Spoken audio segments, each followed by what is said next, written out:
For decades, $1 million was the ultimate financial milestone. Movies talked about it, books talked about it, people dreamed about it. If someone became a millionaire, they were considered rich, successful, financially secure, set for life. But today, that question is becoming harder to answer because the meaning of $1 million has changed and most people haven't realized just how much. Let's go back a few decades. In the 1980s and 1990s, becoming a millionaire was incredibly rare. $1 million could buy a large home, a comfortable lifestyle, a secure retirement, and still leave plenty of money left over. Back then, becoming a millionaire meant you would reach the top. But the world has changed, and money has changed with it. The biggest reason, inflation. Year after year, prices quietly rise. Not dramatically, not overnight, but slowly enough that most people don't notice. Until one day, they do. Groceries cost more, housing costs more, healthcare costs more, education costs more. Almost everything costs more. And while $1 million hasn't changed on paper, its purchasing power has. Think about this. Many people still imagine a millionaire is someone living in a mansion, driving luxury cars, and never worrying about money. But in many major American cities today, $1 million barely creates that reality. In places like New York, San Francisco, Los Angeles, or Seattle, a modest home alone can cost close to or even exceed $1 million.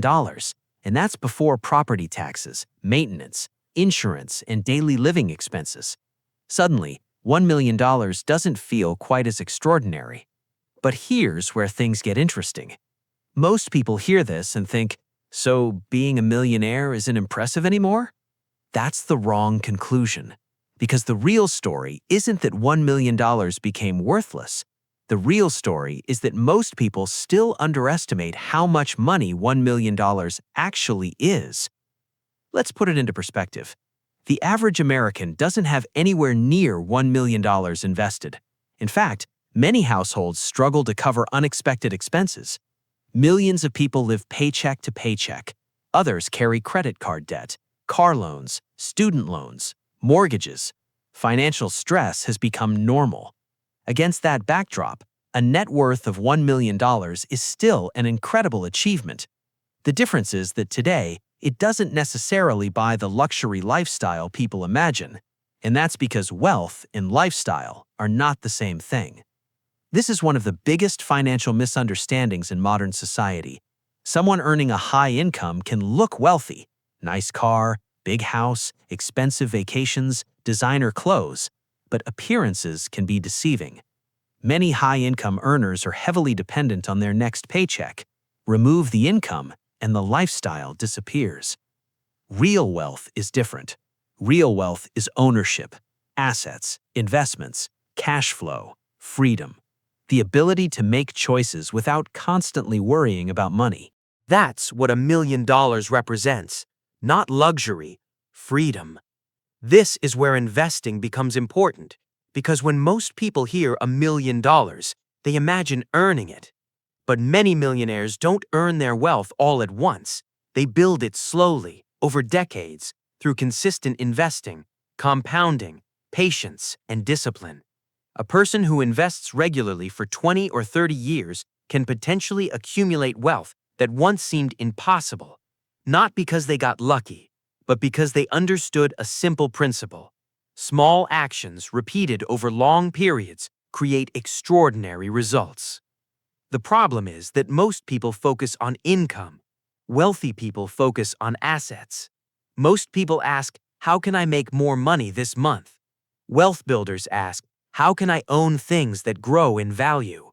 That shift changes everything, because income pays the bills, assets create freedom, and freedom is what most people are actually chasing. So what does $1 million really mean today? It doesn't mean private jets. It doesn't automatically mean luxury. It doesn't guarantee a life without financial concerns. But it does mean something incredibly valuable. Options.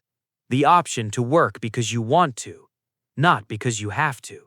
The option to handle unexpected expenses, the option to invest in opportunities, the option to spend more time with family, the option to say no.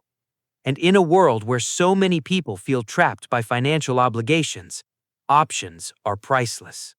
The truth is, the goal was never the number itself. The goal was what the number represents: security, freedom, control, peace of mind. And while inflation has changed the value of money, it hasn't changed the value of freedom. That's why chasing status often leads nowhere. People buy bigger houses, more expensive cars, more things, yet still feel financially stressed.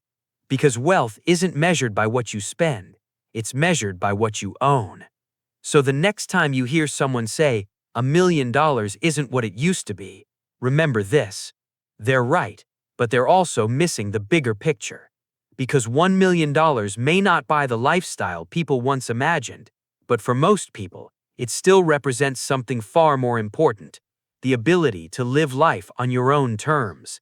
And in today's world, that might be the most valuable asset of all.